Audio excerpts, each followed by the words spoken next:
ओम नमो भगवते वासुदेवाय। ओम नमो भगवते वासुदेवाय।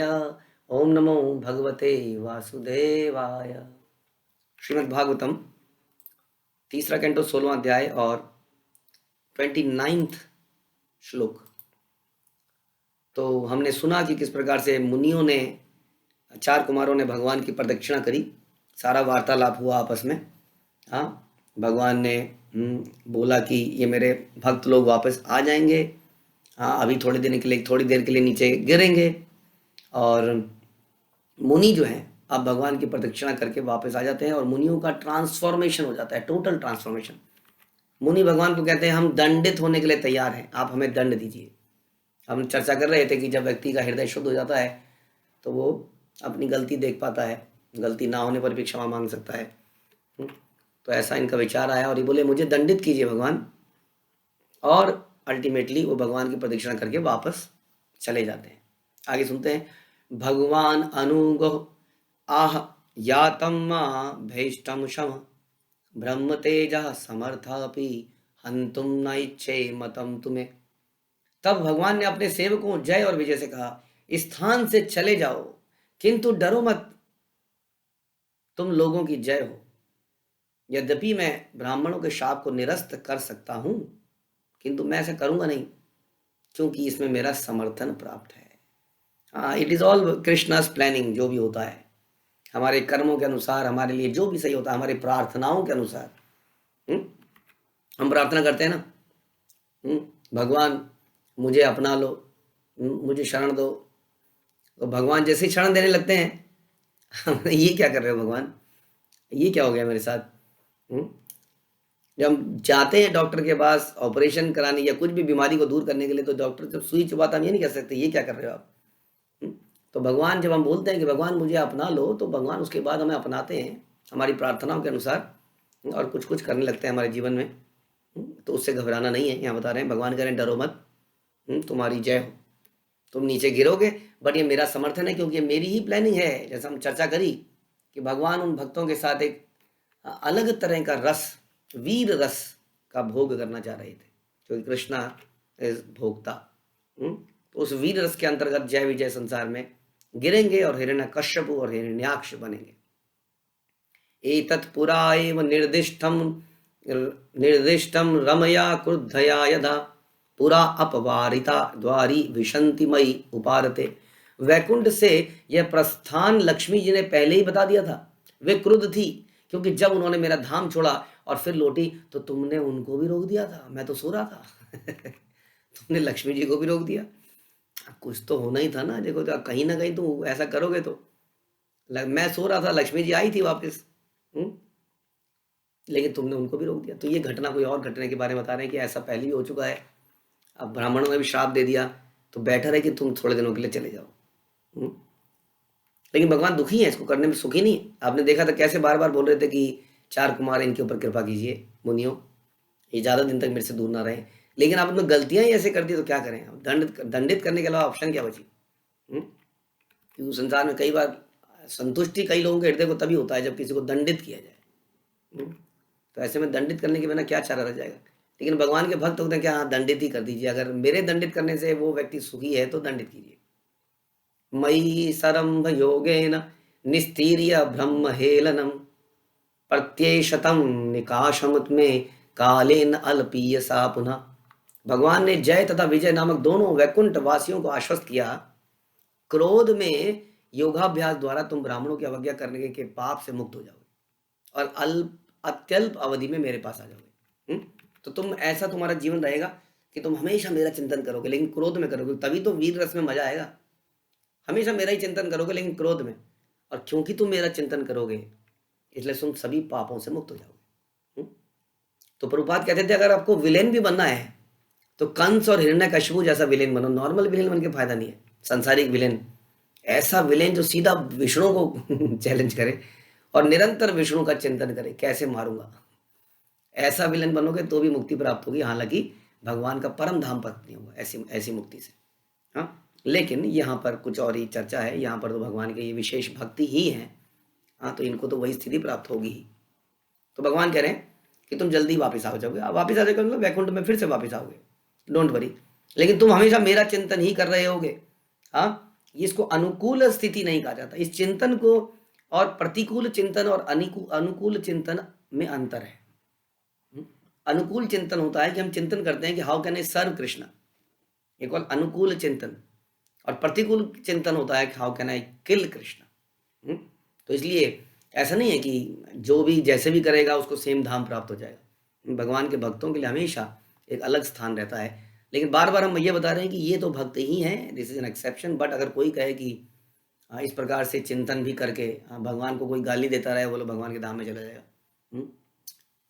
तो ऐसा नहीं है। द्वास्थो आदिश्य भगवान विमान श्रेणी भूषणम सर्व अतिशयया लक्ष्मया जुष्टम स्वम धीश्रयम अविशत।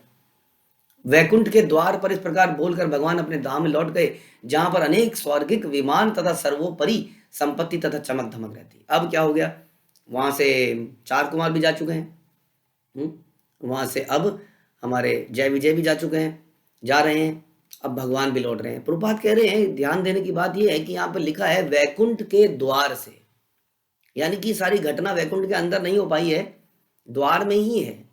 क्योंकि अंदर जाने के लिए और ज़्यादा प्यूरिफिकेशन की आवश्यकता है, इतना आसान नहीं है। और ज़्यादा प्यूरिफाई करना है, शुद्ध भक्तम भक्त बनना पड़ेगा। तो वैकुंठ के द्वार पे आपने सुना था भगवान बाहर द्वार पे आकर देखो, द्वार पे झगड़ा चल रहा था, हाँ, और वहीं पे भगवान आ गए थे, वहीं से हृदय ट्रांसफॉर्मेशन कर दिया है। अब भगवान चले गए हैं अपने धाम में अंदर, और ये लोग मुनि लोग उस द्वार से ही वापस चले गए। हालांकि कहीं तो पहुंचे ही, वैकुंठ के कुछ हिस्से में तो पहुंचे, लेकिन इंटरनल एरिया में अभी ये नहीं जा पाए। जैसे हमने सुना था कि अजामिल, हाँ, कई लोग कहते हैं ना कि हम तो, ऐसा मुझे किसी ने बताया कि कोई हमारे भक्त कह रहे हैं कि मैं तो बस मरते हुए भगवान का नाम ले लूंगा, भगवान के धाम में चला जाऊंगा। इतना आसान नहीं है। हाँ, सबसे चोरों का जो अग्रणी है वो है कृष्ण। हाँ, चीटर्स का उनको कौन चीट कर सकता है। हाँ, अजामिल ने भी भगवान मरते हुए बोला नारायण, लेकिन वो गया नहीं भगवान के धाम में। हाँ, चार ये जो यमदूत आए थे उनके बदले विष्णुदूत आए, उन्होंने फिर से मौका दिया, फिर से भक्ति करनी पड़ी। अगर उन रिमेनिंग ईयर्स में वो फिर से वैश्यावृत्ति करता तो अजामिल फिर से मरता, लेकिन अंत में उसने अपने समय का सदुपयोग किया और भगवान के धाम में चला गया। तो हमें करना तो पड़ेगा ही, भक्ति करे बिना कोई तरीका नहीं है। ऐसा नहीं है कि आप मरते हुए नाम ले लेंगे, भगवान को बेवकूफ़ नहीं बना सकते हम लोग। भगवान ऐसे समय में हमें ध्यान ही नहीं आएगा भगवान का नाम। तो इस प्रकार से ये गेट से ही, वैकुंठ के गेट से ही वापस चले गए। तौतु गीर्वाण ऋषभो दुस्ताराम हरि लोकतः हतश्रियो ब्रह्म शापात अभूताम विगत स्मयो। किंतु वे दोनों द्वारपाल जो देवताओं से भी में सर्वश्रेष्ठ थे, ऑब्वियसली देवलोक तो कहाँ नीचे स्वर्ग में है, ये तो वैकुंठ में थे, देवताओं से सर्वश्रेष्ठ थे, और इनका सौंदर्य और कांति ब्राह्मणों के शाप से उतर गया और ये खिन्न हो गए और भगवान के धाम वैकुंठ से नीचे गिरे। और जब ये नीचे गिरने लगे तो बड़ी दुखमय स्थिति थी। सभी लोग उनको देखकर, हमारा कोई अपना व्यक्ति जा रहा है, सोचिए, छोड़ के जा रहा है, गिर गया है वो शाप के कारण। तो क्या हुआ, जब सब लोगों ने इसको देखा, तथा विकुंठ धीषणात तयो निपतमानयो हाहाकारो महान आसीत विमान अच्छेचु पुत्र का। तब जब जय और विजय धाम से नीचे गिर रहे थे, तो अपने भव्य विमानों में बैठे हुए सारे देवताओं ने देखा इनको गिरते हुए, संसार में जाते हुए नीचे। तो ये निराश होके लोगों ने हाहाकार मचा दिया। बहुत दुखी हो गए लोग, रोने लगे। भगवान के प्रिय भक्त उनको छोड़ के जा रहे हैं, सब लोग रोने लगे। तो वे वही अधुना प्राप्तो पार्षद प्रवरो हरे हरे दिते जठर निर्विष्टम काश्यपम तेज उल्भष उल्बणम। ब्रह्मा ने आगे कहा, भगवान के उन 2 प्रमुख द्वारपालों ने अब दिति के गर्भ में प्रवेश किया है। अब ये कहानी समझ में आती है कि ये जो द्वारपाल वहां से गिरे तो सीधा दिति के गर्भ में गए और कश्यप मुनि के बलवाली वीर्य से आवृत हो चुके थे। प्रभुपाद यहाँ फिर से बता रहे हैं, फिर से हमें याद दिला रहे हैं, याद कीजिए वो दिति और कश्यप का गलत समय पर आपसी संबंध बनाना। कश्यप मुनि का मेंटल स्थिति ठीक नहीं थी, संतुलित नहीं थी, थोड़ा सा क्रोध भी था, मान नहीं रही थी पत्नी, वो कह रहे थे गलत समय है। तो यदि ऐसे समय पर हमारी मानसिक स्थिति सही नहीं है तो अच्छी संतान पैदा नहीं होगी, प्रभुपाद कह रहे गलत समय पर इन्होंने किया, उधर से जय विजय को नीचे गिरना था, किसी के गर्भ में जाना था, तो सीधा जाके दीदी के गर्भ में गए, उनकी इच्छा भी पूरी हुई और ये कार्य भी पूरा हुआ। इस कारण से ये कोई सामान्य व्यक्ति नहीं है, ये बहुत ही तेजस्वी व्यक्ति हैं, इसलिए संसार में अंधकार छा रहा है। अब इनको दुश्मनी दिखानी है, अव्वल नंबर की दुश्मनी, इसलिए संसार में अंधेरा आ गया है। और हम इसको अब अंत ही कर रहे हैं। तयो असुरयो अद्य तेजसा यमयो हिचभिव आक्षिप्तम तेज एतर ही भगवान तत् विधि सती। यह इन जुड़वे असुरों का तेज है जिससे तुम सब लोग विचलित हो गए हो, क्योंकि इसने तुम्हारी शक्ति को कम कर दिया है। हाँ, देवताओं तुम्हारे जैसे नहीं है, ये तुमसे बहुत शक्तिशाली होंगे, तुम्हारी शक्ति को कम कर दिया है। हाँ, किंतु मेरी शक्ति में इनका कोई उपचार नहीं है, क्योंकि भगवान स्वयं यही करना चाहते हैं। ब्रह्मा जी कह रहे हैं ज़्यादा चिंता मत करो। जब चीज़ें हमारे कंट्रोल के बियॉन्ड होती हैं तब हमें भगवान पे छोड़ देना चाहिए, क्योंकि वही सब कुछ कंट्रोल करते हैं और उनकी कुछ ना कुछ प्लानिंग होती है जिसको हम अभी नहीं समझ पा रहे हैं। इसलिए ऐसे समय में होते रहने दीजिए जो हो रहा है, अपने प्रेयर्स को कंटिन्यू कीजिए कि हमारी चेतना हमेशा शुद्ध रहे, हमारे अंदर धैर्य बना रहे और भगवान की भक्ति ना छूट जाए, नाम ना छूट जाए। जो जीवन में हो रहा है होते रहने तो। ब्रह्मा जी कह रहे हैं ज़्यादा सोच मत, कोई कुछ नहीं कर पाएगा, ये भगवान की प्लानिंग चल रही है, सब कुछ बहुत बड़ा गेम चल रहा है। हाँ, have patience, everything will be fine. हाँ, तो उसके बाद अंतिम श्लोक में, भागवत के इस श्लोक में बोलते हैं, विश्वस्य या स्थिति लया उद्भवा हेतु आद्यो योगेश्वरै अपि दुरत्यया योगमाया क्षेमं विधास्यति सहना भगवान त्रिअधीश तत्र अस्मदीया विमृशेन कियान इह अर्थः। हे प्रिय पुत्रों, ब्रह्मा जी कह रहे हैं भगवान प्रकृति के तीनों गुणों के नियंता हैं, कंट्रोलर हैं, और वे ब्रह्मांड की सृष्टि, पालन, संहार के लिए उत्तरदायी हैं। उनकी अद्भुत सृजनात्मक शक्ति, क्रिएटिव एनर्जी, योग माया योगेश्वरों तक से आसानी से समझी नहीं जा सकती है। सबसे प्राचीन पुरुष भगवान ही हमें बचा सकते हैं, किंतु इस विषय पर विचार विमर्श करने से हम उनकी ओर से और क्या कर सकते हैं। हम बोले कि कोई ज़्यादा चर्चा करने की जरूरत नहीं है। क्या हो गया जी, 48 डिग्री टेम्परेचर हो गया, या इस बार -2 में जाएगा, क्या करें, कैसे बचेंगे, इंसान बचेगा कि नहीं बचेगा, बहुत सारी चर्चाएं हम कर रहे हैं। नन ऑफ आवर बिजनेस, हमारा इसमें कोई कंट्रोल नहीं है। ज़्यादा गर्मी होगी, कम गर्मी होगी, सर्दी ज़्यादा होगी, गर्मी ज़्यादा होगी, क्या होगा क्या नहीं होगा, हमारा कंट्रोल है कि हम करें हरे कृष्णा कृष्णा कृष्णा हरे हरे, हरे राम राम राम हरे। हम अपना जप, अपनी साधना करें। तो यह बता रहे हैं कि जब भगवान कोई व्यवस्था करते हैं तो मनुष्य को विचलित नहीं होना चाहिए, चाहे विपरीत क्यों ना लगे। कभी हम देखते हैं कि कोई बहुत बड़ा प्रचारक मारा गया, हमने देखा जीसस क्राइस्ट जैसा व्यक्ति को मार दिया गया, सूली पे चढ़ा दिया गया। हमने देखा हरिदास ठाकुर को 22 मार्केट में पीटा गया। तो कई बार हमें लगता है ये क्या हो रहा है। हमें इवन देखा, हम सुनते हैं इस्लाम में मोहम्मद जो प्रचार कर रहे थे उनको मार दिया गया। तो ये भी भगवान की प्लानिंग का ही पार्ट है, इसमें ज़्यादा नीचे सोचना चाहिए। ये क्या हो गया, हमारे मंदिर टूट गए, वो मुस्लिमों ने मंदिर तोड़ दिया, हमारे प्राचीन मंदिर थे, हाँ ये कैसे हो गया, हो ये अनर्थ हो गया। सोचिए भगवान का मंदिर कौन तोड़ सकता है। ये अभी यहाँ भी है। हम ये नहीं कह रहे कि किसी के कार्य सही है या गलत है, उस पर चर्चा बिल्कुल नहीं कर रहे हैं।